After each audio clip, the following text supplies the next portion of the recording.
E hoje nós vamos falar sobre isso, sobre crescimento e multiplicação. Lá em Gênesis, no capítulo 1, a partir do versículo 27, diz assim a palavra de Deus. Gênesis 1, 27 e 28. Criou Deus o homem à sua imagem. A imagem de Deus o criou. Homem e mulher os criou. Deus os abençoou e lhes disse: sejam férteis, multipliquem-se, encham e subjuguem a terra. Curve sua cabeça, feche seus olhos. Pai, nesse momento, coloco diante do Senhor esta mensagem. Abra o nosso entendimento. Nós queremos sair daqui hoje desafiados, renovados naquilo que o Senhor nos chamou para fazer. No nome de Jesus, quem crê, diga amém. Hoje, o tema da nossa mensagem é repreendendo o espírito de esterilidade. Diga comigo, repreendendo o espírito de esterilidade. Desde o início das coisas, a gente acabou de ler, Deus criou o ser humano para crescer e multiplicar. Desde o início da criação. Em Gênesis, no capítulo 1, no primeiro livro, no primeiro capítulo, quando o Senhor forma o homem e a mulher, a imagem dele, a primeira bênção que Deus liberou sobre eles, qual foi? Sejam férteis, cresçam e multipliquem. Depois vocês fazem o resto. Cresçam, multipliquem, dominem e subjuguem a terra. A primeira bênção que Deus dá quando a gente nasce é para a gente crescer e multiplicar. Irmãos, isso é tão forte, é tão latente até nos dias de hoje, tanto que, com todos os avanços tecnológicos a respeito da reprodução humana, com todos os processos de controle populacional que muitas nações desenvolvem, por exemplo, tem nações que é literalmente proibido o casal ter mais de 2 filhos. Para ter mais de 2 filhos, tem que pagar uma quantia muito alta para o governo. Não pode. E tem nações que já desenvolveram políticas durante um determinado período de tempo que não poderia ter mais de 1 filho. Apesar de todos esses processos de controle populacional, apesar da criação dos mais variados métodos contraceptivos, para a questão da pessoa ter o direito de poder escolher quantos filhos vai ter e o tempo, a data para ter seus filhos, apesar do aborto, que é uma movimentação mundial para a legalização do aborto, assassinato de crianças. Então, mesmo com tudo isso que tem no mundo, hoje nós já vamos para quase 8 bilhões de pessoas no mundo. 8 bilhões de pessoas no mundo. Com tudo isso que tem, para tentar controlar a população humana. O ser humano, ele só cresce e só se multiplica. E é por isso que a gente tem muitos problemas também, de geografia, de meio ambiente, problemas sociais, porque é muita gente no mundo. E tem locais que são verdadeiros conglomerados humanos, porque o povo só cresce e multiplica. Mesmo com tudo isso, por quê? Porque foi liberada uma palavra. Amém, meus irmãos? Então o ser humano não para de multiplicar. Nós já somos hoje quase 8 bilhões de pessoas no mundo. Aí, isso está muito relacionado à questão natural, populacional mesmo. A promessa de Deus foi para a gente multiplicar as pessoas na terra. Agora, quando Jesus veio e plantou o reino de Deus na terra, amém ou não amém? Quando Jesus veio e trouxe uma outra proposta de reino, o reino espiritual, exige-se, para fazer parte desse reino espiritual, deve-se nascer de novo. Então a pessoa tem o primeiro nascimento, amém? E tem que ter o segundo nascimento, tem que nascer de novo.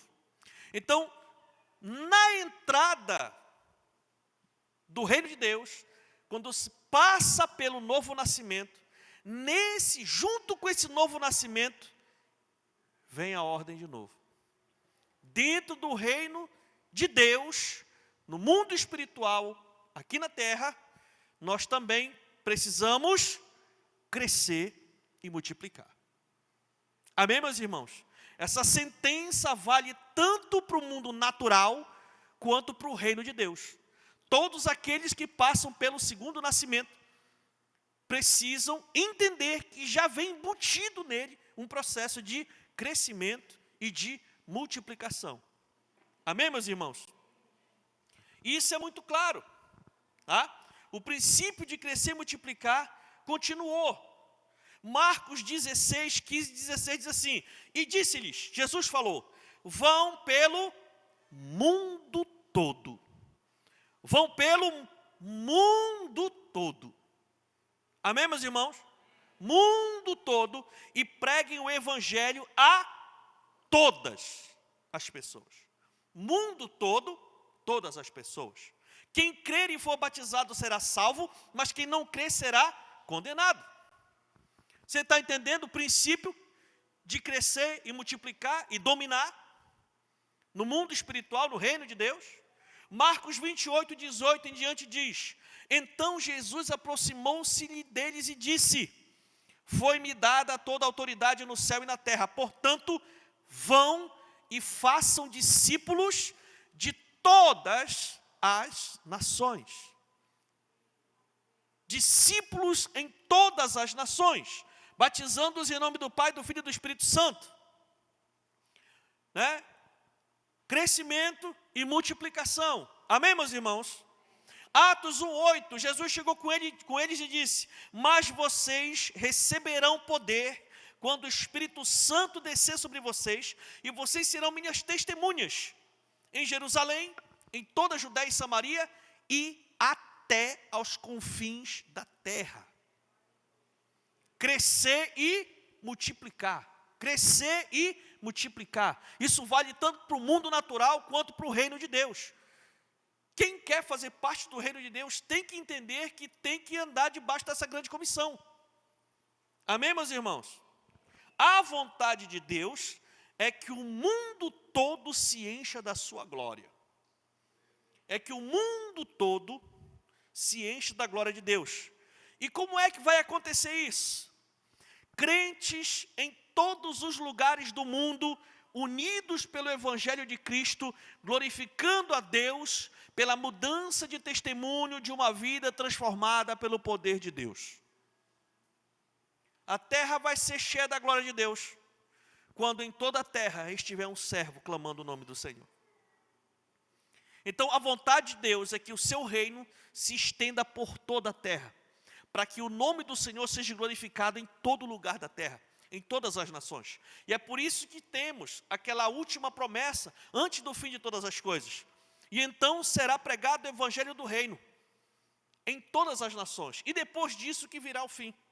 Existe a promessa de um grande avivamento, de uma explosão do evangelho, em todos os lugares do mundo, para que o máximo de pessoas no mundo todo tenha acesso à palavra de Deus e a oportunidade de se converter dos seus maus caminhos. Então, irmãos, isso é muito importante nós entendermos. Por quê? Porque no nosso caso, trazendo para nós enchemos a nossa cidade da glória de Deus através das células. Deu para entender, meus irmãos? Como é que a Paz Church, aqui em Óbidos, vai contribuir para que a glória de Deus tome de conta da nossa cidade? No nosso caso, nós trabalhamos com as células. Nós espalhamos os grupos familiares por toda a cidade. Por toda a cidade. Todos os bairros. E toda semana, o evangelho é pregado. Quando as células estão acontecendo, né? As células estão acontecendo. Olha só, o poder da célula de encher a cidade da glória de Deus, né? Por exemplo, Bom Josivaldo, a sua célula lá onde, irmão? Qual é o bairro? Bela Vista, né? Irmã Reneca, sua célula é onde? No centro, né? Deixa eu ver. Giovana, sua célula em que é o bairro, minha filha? São Francisco, né? Cadê? Mara, sua célula é onde? Perpétuo Socorro, né? Patrícia, sua célula é onde, minha filha? Arapucu. Você está me entendendo, meu irmão? E todo mundo congrega onde, queridos? Como igreja? Aqui no Cidade Nova. Mas durante a semana, toda a Óbidos se enche da glória de Deus. Porque toda semana nós estamos pregando o Evangelho. Convidamos as pessoas para dentro das casas. Ela ouve uma palavra, ela recebe uma oração. Lá nós adoramos a Deus e nós invocamos o nome do Senhor naquele lugar. E lá o Senhor se manifesta. Lá o Senhor se manifesta para abençoar vidas. Esse é o poder da célula, meus irmãos. Você está me entendendo, querido? É por isso que nós somos uma igreja em células. Por conta do poder que a célula tem de atrair a glória de Deus em todos os lugares. Meus irmãos, isso é muito forte. As células nasceram, ela já nasce com a missão de crescer e multiplicar. Por quê? Porque o alvo não é encher a terra da glória. Então, para encher a terra da glória, eu tenho que fazer a célula crescer e fazer ela multiplicar. Quando ela nasce, ela já nasce com o DNA de multiplicar. Ela já nasce com o alvo para manifestar a glória de Deus, converter as pessoas, consolidar as pessoas e já o alvo de multiplicar. Para que outras pessoas tenham acesso, e mais pessoas tenham acesso, e mais pessoas tenham acesso. E assim a gente encher a terra, a nossa terra, da glória de Deus. Uma célula se multiplica e dá origem a um setor. Um setor se multiplica e dá origem a uma área. Uma área se multiplica e dá origem ao distrito. O distrito se multiplica e dá origem a uma rede. E isso vai se expandindo, até a gente começar a enviar equipes para outros lugares. Porque a ideia é essa, né? O alvo é esse. É nós crescermos e multiplicarmos. E para quê? Justamente para alcançar toda a cidade e ganhá-la para Cristo. Ganhar a cidade para Jesus. Amém, meus irmãos? Então, essa visão é muito linda, muito maravilhosa. A gente sabe que isso daí é muito top. É algo assim que a gente vive com isso. A gente vive nisso, isso está dentro da nossa veia e tal. Então, a visão é muito, sabe, a gente respira isso. Só que na prática a gente sabe que o negócio não é bem assim. Por quê? Porque nós sabemos que o inimigo, o nosso adversário, não vai entregar as almas para Jesus sem lutar. E lutar para valer, meu irmão. E lutar para valer. À medida que o reino de Deus vai expandindo, e chega a lugares que o inimigo está dominando ali por séculos. Nunca ninguém entrou lá. Lá era território do inimigo, as pessoas viviam ali debaixo de um jugo, e de repente o reino de Deus chega lá. Então isso causa um alvoroço muito grande, por conta do nosso adversário. Nós precisamos entender que nós temos uma visão linda, maravilhosa e tal e tudo, mas precisamos entender que tem o outro lado. E o outro lado trabalha dia e noite e arduamente para frustrar os planos de Deus através das nossas vidas. E quando nós falamos em células, a principal estratégia do inimigo para travar o avanço do reino é enviar o espírito de esterilidade para atuar na célula. A principal estratégia do diabo é enviar o espírito de esterilidade para começar a atuar dentro da célula. O espírito de esterilidade, ele não se manifesta fisicamente. Ele não é daqueles tipos que chega e domina o corpo da pessoa, e a pessoa fica possessa e endemoniada. Não. Tá? Esse espírito de esterilidade, ele atua, a área de atuação dele é na mente das pessoas da célula. Ele trabalha aqui, ó, na mente. Principalmente a mente do líder, a sua mente. A prioridade dele é atacar a sua mente, você que é líder. Porque o alvo dele é deixar você estéril. Ele sabe do potencial que você tem nas mãos de Deus. Ele sabe do potencial, ele sabe até mais do que você mesmo, o potencial que você pode chegar em Deus. Então o inimigo, muito preocupado, envia um espírito de esterilidade para atuar na mente do líder e atuar na mente dos membros da célula. Ele atua, como é que ele atua? Ele atua no que a Bíblia diz, no que a Bíblia chama de dardo, sofisma e seta. Dardos, sofismas e setas. O que são isso? São situações que são criadas para desanimar o líder e a célula, né? São pensamentos que são lançados na mente das pessoas, do líder, a respeito da célula, das pessoas da célula, dos problemas da célula, das coisas pessoais, e vai lançando na mente do líder, e o líder vai esfriando. Cria situações e esfria mais ainda. E vem os desejos, ele começa a formatar desejo dentro da mente do líder. Desejo disso, desejo daquilo, desejo de largar, desejo de esfriar, desejo de sair, desejo de parar de fazer, desejo de não trabalhar mais como era para trabalhar, né? Começa a vir tudo isso, e isso, irmão, é o espírito de esterilidade agindo na mente da pessoa, principalmente na mente do líder. E se esse líder cair ou aceitar essas coisas, a esterilidade entra na sua vida espiritual.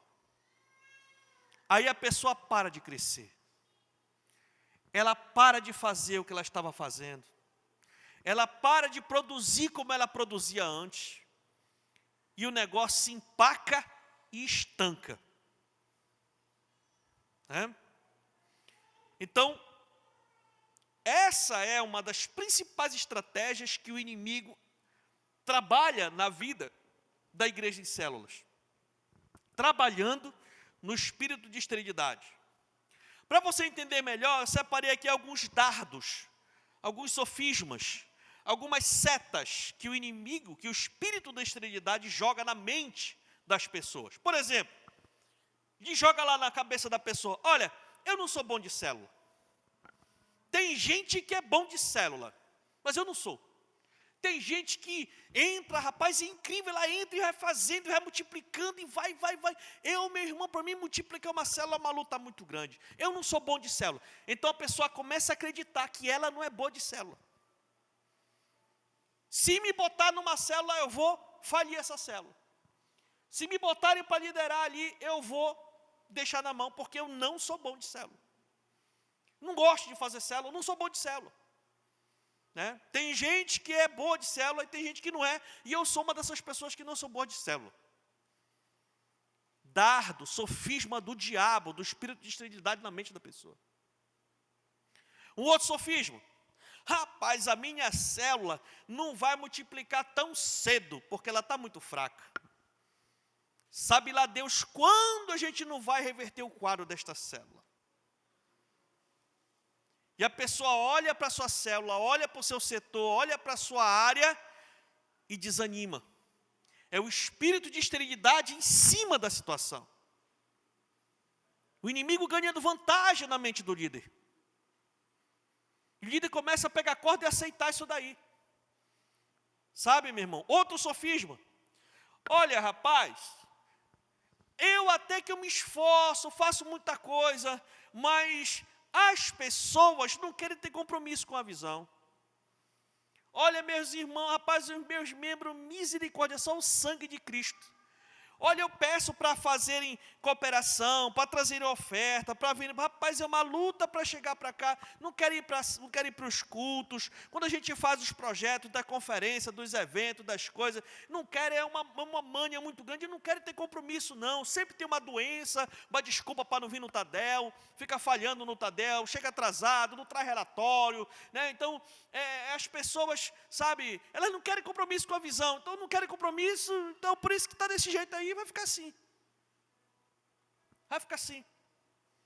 Né? Outro sofisma que joga na mente, espírito de esterilidade joga na mente da pessoa. Eu não tenho recurso. Eu não tenho recurso, eu não tenho nem estrutura que o outro dá. O outro cresce porque ele tem carro, ele tem moto, ele tem bicicleta, entendeu? Né? Ele tem uma TV zona grande lá para passar as coisas, eu não tenho. Né? Então, ele cresce, ele multiplica porque ele tem recurso. Eu não tenho recurso. Eu não tenho recurso, então eu não cresço, eu não multiplico. Mentira do diabo. Né? O outro sofisma é que a pessoa coloca, olha, rapaz, eu não tenho estudo. Se eu fosse formado, o fulano, a ciclana, né, eles lideram bem, eles pregam bem, eles falam bem, as pessoas vão para lá, gostam, porque eles estudaram, eles são formados, eles têm formação, e tal e tudo, então, e tal, né? Então, ele cresce porque ele sabe, eu não cresço porque eu não sei. Sofisma, mentira do espírito de esterilidade. Sabe, meus irmãos, né? Outros acreditam na mentira do diabo e dizem assim, olha, eu não tenho como liderar. Não tem como liderar, porque ainda tem muita coisa para me consertar na minha vida. Olha, a minha família ainda não está bem organizada. As minhas finanças ainda não estão do jeito certo. Deixa eu organizar essas coisas primeiro e depois eu me disponho a liderar. E com isso a pessoa o tempo todo tem alguma pendência, ela nunca consegue se organizar para liderar. Então, são alguns sofismas, algumas ideias, algumas questões que vão entrando na mente das pessoas, vão entrando na mente dos líderes. Sabe, irmãos, isso é muito sério, porque quando o líder recebe esses dardos, esses sofismas, vai recebendo, né, sabe, essas questões na sua cabeça, ele vai começar a acreditar nisso. Ele acredita que realmente é desse jeito, e ele vai cedendo a isso, ele vai cedendo ao engano do inimigo, e se nada acontecer, o líder e a sua célula se tornam estéreis. Se não acontecer algo para paralisar esse processo, para repreender esse espírito de esterilidade, vai chegar o momento que o líder e a célula daquele líder vai estancar mesmo. Vai estancar. Então, né, o inimigo, quando ele lança esses projetos, o primeiro alvo dele, o primeiro objetivo do inimigo, é paralisar o líder, é desviar o líder, de uma vez, porque se o líder deixar de liderar, se ele deixar de discipular e entregar tudo porque está desanimado, não quer mais, aconteceram algumas coisas, sabe, questões pessoais e ministeriais e tal, ele sabe que se ele conseguir com que o líder faça isso, acabou, torna-se um discípulo estéril, né? Então, quando o primeiro alvo, que é desviar o cidadão, né, paralisar ele de uma vez, não acontece, ele passa para o plano B. Bom, já que eu não desviei ele, né, já que eu não desviei ele da situação, já que ele ainda lidera uma célula, ainda reúne, ainda se envolve, mesmo que friamente, vai uma vez ou outra no Tadel, quando dá, né, não tem mais aquele nível de comprometimento de antes. Tinha gente que, sabe, tinha um nível de comprometimento muito maior do que hoje. Hoje vai se der, se não der. Se tiver tudo bem, não tiver nenhuma outra situação para justificar a minha ausência, aí eu vou. né? Aí eu vou. Então teve gente que já foi muito mais comprometido com as células, muito mais comprometido com as atividades da igreja, e hoje não é tanto mais. Eu quero dizer para você que se você foi um dia mais comprometido do que você é hoje, é porque o espírito de esterilidade conseguiu te pegar. Mas louve a Deus por isso, porque o primeiro plano, o primeiro alvo dele não foi concretizado, que era te desviar mesmo. Era fazer você sair mesmo e ir para o inferno. Mas como ele não conseguiu, ele parte para o plano B, que é te paralisar, te esterilizar. Não sai da igreja, continua sendo um crente, mas está parado, está estéril, não está fazendo o que fazia antes. Sabe, meus irmãos, nós precisamos entender que isso está muito fora do plano de Deus para nós. Não podemos aceitar uma coisa dessa na nossa vida. Você não pode aceitar uma frustração medonha nesse nível na sua vida. Amém, meu irmão? Amém, minha irmã? Você não pode aceitar uma frustração desse naipe na sua vida. A palavra é clara e nós devemos tomar posse pela fé das promessas de Deus para o nosso ministério. Você precisa tomar posse da palavra de Deus. Você tem que rejeitar esses dados, rejeitar esses sofismas, rejeitar essas setas que o diabo anda lançando na sua mente. O Evangelho de João, capítulo 14, versículo 12 em diante, diz assim: digo-lhes a verdade. Quem está falando é Jesus, e o que ele está falando é verdade. Aquele que crê em mim fará também as obras que eu tenho realizado, e fará coisas ainda maiores do que estas. Meu Deus. Você crê no Senhor aí, meu irmão? Você crê? Crê ou não crê? Então, se você crê, você está debaixo dessa promessa aí. Que negócio é esse de você estar achando que você não vai crescer mais, não vai multiplicar mais, não vai nhenhenhen?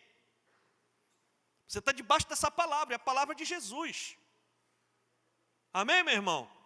Mateus 16, 18, a parte B, Jesus disse o seguinte: e sobre esta pedra eu edificarei a minha igreja, e as portas do inferno não poderão vencê-la.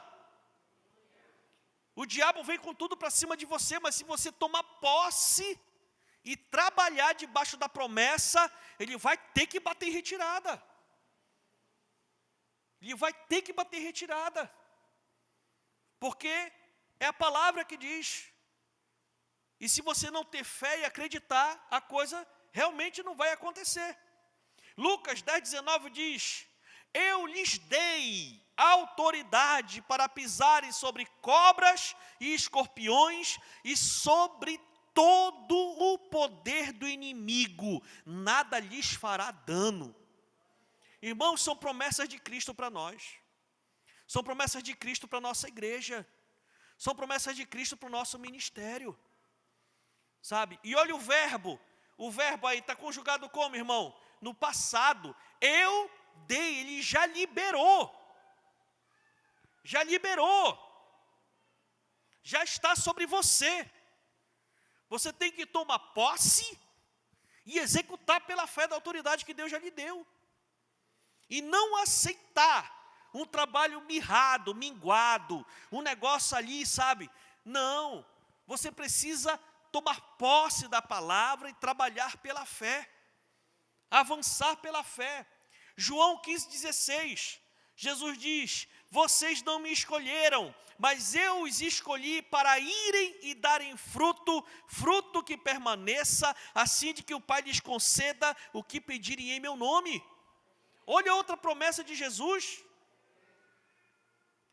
Como é que Jesus vai te chamar para você frutificar e depois você se tornar peco? Como? Deu para entender, meus irmãos? A esterilidade está diametralmente oposta à promessa de Deus. Então não dá para o crente ser estéril e ser discípulo, porque o discípulo dá fruto. Amém, meus irmãos? 1 João 4, 3 e 4 diz: mas todo espírito que não confessa a Jesus não procede de Deus. Este é o espírito do anticristo. O espírito do anticristo, acerca do qual vocês ouviram que está vindo e agora já está no mundo. O espírito do anticristo trabalhando contra a igreja, lançando sofisma, dado certa na mente do líder, para o líder ficar estéril. Mas olha o que a Bíblia diz: filhinhos, vocês são de Deus e os venceram, porque aquele que está em vocês é maior do que aquele que está no mundo. Quem está no mundo? O espírito do anticristo. E quem que está dentro de nós? O espírito de Deus. O espírito de Deus é maior do que o espírito imundo. E tem que ser repreendido. E está em você a chave para girar a manícula do motor e botar no 12. É em você. Sabe, meu irmão? Então entenda isso. Repreenda o espírito de esterilidade da sua vida. Repreenda, não aceite. E eu não digo só na área da célula, não. Eu digo em todas as áreas da sua vida. Não aceite. Não aceite derrota. Não aceite frustração. Todas essas coisas sobrevêm para o ser humano para ensiná-lo, para doutriná-lo, para moldá-lo, para quebrar o seu ego, o seu caráter. Mas Deus nos dá a promessa de sermos vitoriosos em tudo. Em todas as coisas. Nós já somos mais que vencedores. Naquele que nos fortalece. Então, se é Cristo que nos fortalece, então você precisa vencer todas as coisas. Porque Ele já liberou sobre você a autoridade. Já liberou sobre você as ferramentas. Sabe, meus irmãos? Deus já lhe deu todas as ferramentas espirituais para você crescer e multiplicar. Deus já lhe deu. Elas já estão à sua disposição. Mas, pastor, que ferramentas são essas, pastor? Que ferramentas são essas que eu tenho que ter para me poder trabalhar na obra de Deus e ver o trabalho crescer? Isso aí vai ficar para o próximo Tadel, amém ou não amém? Fique de pé no nome de Jesus e aplauda ao Senhor.